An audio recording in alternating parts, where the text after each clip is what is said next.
இறையேசுவில் பிரியமான சகோதர சகோதரிகளே, நமது ஆண்டவர் இயேசு கிறிஸ்துவனுடைய திருப்பெயரால் உங்களுக்கும் உங்கள் குடும்பத்தில் இருக்கிற அனைவருக்கும் அன்பும் சமாதானமும் மகிழ்ச்சியும் உண்டாவதாக. அன்புமிக்கவர்களே, ஜூன் மாதம் 7ஆம் தேதி தூய ஆவியானவருடைய பெருவிழாவிற்கு முந்தைய நாளாகத்தான் இந்த நாளை நம்ம சிறப்பிக்கின்றோம். ஆகவே அன்புமிக்கவர்களே, நாளைய விழாவிற்காக நம்மையே தயார் செய்து தூய ஆவியானவர் நம்முடைய உள்ளங்களிலும் நம்முடைய இல்லங்களிலும் நிரம்ப கிடைக்கவும் அவருடைய கனிகளாலும் கொடைகளாலும் நிரப்பப்பட்டிருக்கிற நாம் தூய ஆவியானவருடைய துணையோடு இந்த உலகில் கிறிஸ்துவின் சாட்சிகளாய் வாழ வேண்டிய ஒரு வரத்திற்காக இன்றைக்கு நம்ம மன்றாடி ஜெபிப்போம். இன்றைய நற்செய்தி வாசகத்தில் இயேசு பேதுருவோடு நடந்து செல்கிறார். அவர்களுக்கு பின்னே திருத்தூதர் யோவான் வருவதை கண்ட பேதுரு யோவானை பற்றின ஒரு கேள்வியை கேட்கிறார். இவருக்கு என்ன நிகழும் அப்படிங்கிற ஒரு கேள்வி. அன்புமிக்கவர்களே, இந்த கேள்விக்கு நமது ஆண்டவர் இயேசு கிறிஸ்து மிக தெளிவான ஒரு விளக்கத்தை பேதுருவுக்கு தருகிறார். நான் திரும்ப வருகிற வரையில இவரும் இருக்க வேண்டும் என்று கடவுளுடைய சித்தமானால் அதனால் உனக்கென்ன அப்படிங்கிற ஒரு கேள்வி கேட்கிறார்.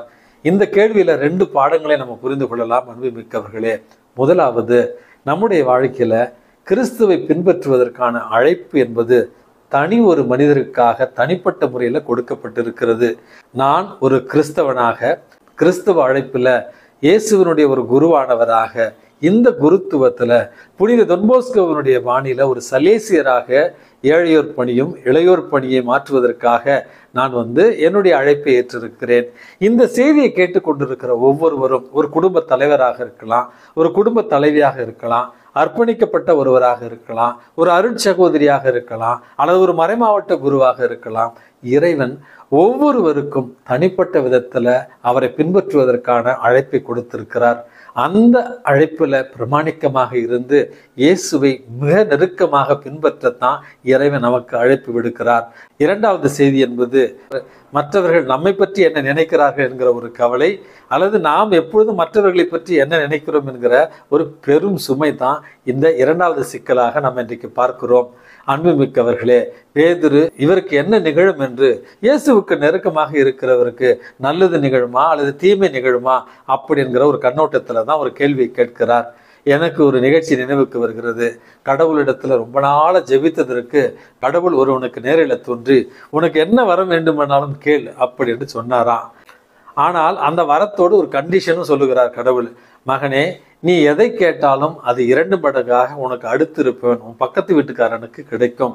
ஆகவே கேட்கும் பொழுது கொஞ்சம் யோசித்து கேள் அப்படி என்று கடவுள் சொன்னாராம். அந்த மனிதன் நினைத்து பார்க்கிறான், நான் 1 வீடு கேட்டா கடவுள் 2 வீடு அவனுக்கு கொடுப்பாரு, நான் 2 லட்சம் கேட்டா அவனுக்கு 4 லட்சம் கொடுப்பாரு, நம்ம எது கேட்டாலும் அவனுக்கு 2ஆ போகுது அப்படிங்கிற எண்ணத்துல கொஞ்சம் யோசித்து விட்டு கடவுள்கிட்ட சொன்னானா, கடவுளே என் ஒரு கண்ணை குருடாக்கிடுங்க அப்படின்னு சொன்னானா. நினைச்சு பாருங்க, தீய எண்ணத்தை. எனக்கு ஒரு கண்ணு போச்சுன்னா பக்கத்து வீட்டுக்காரனுக்கு 2 கண்ணு போகணும் அப்படிங்கிற ஒரு கெட்ட எண்ணம். அன்புமிக்கவர்களே, நகைச்சுவையான ஒரு செய்தியாக இருந்தாலும் நம்முடைய வாழ்க்கையில் ஒரு அடிப்படையான பாடத்தை இது சொல்லி தருகிறது. அவரவரும் அவரவருக்கேற்ற அழைத்தலுக்கேற்ற வாழத்தான் இறைவன் அழைப்பு கொடுக்கிறார். மற்றவர்களுடைய அழைத்தலை எண்ணியோ அல்லது மற்றவர்களுடைய வளர்ச்சி எண்ணியோ நாம் கவலைப்பட தேவையில்லை. நம்முடைய கவலைகள் நம்மோடு இருக்கட்டும், நம்முடைய தேவைகள் நம்மோடு இருக்கட்டும்.